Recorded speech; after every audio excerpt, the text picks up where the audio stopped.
asking the wrong question. It's not who will be the first trillionaire, but what. And this isn't just some wild prediction. It's a trend that's already in motion. You see, AI is quietly starting to pull the most important strings of our global economy. Capital, automation, data, and infrastructure. AI is beginning to master all of them. To really get what's coming, we have to understand this massive shift in AI's role. AI is no longer just a tool. It's becoming an active player making its own economic moves. From Wall Street to the factory floor, AI is already making decisions worth billions. And this change from tool to actor gives AI what you might call an unfair advantage. The reason is pretty simple. It has abilities that are just not human.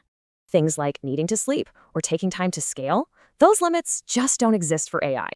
It literally never sleeps. It's constantly tweaking markets and systems 24/7. And get this, it can scale its operations across the entire globe in the blink of an eye. Remember, this isn't a theory. These are real wealth-generating systems running right now. So this massive wealth creation brings up a really critical and, frankly, unresolved question. We are talking about a scale of value creation that is completely unprecedented. If an AI creates all this wealth, who actually owns it and who's in control?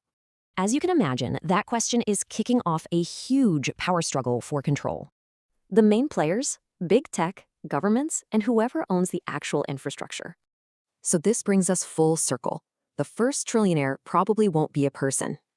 But, that's not even the most important part. The real question is, who will control it? Power is shifting.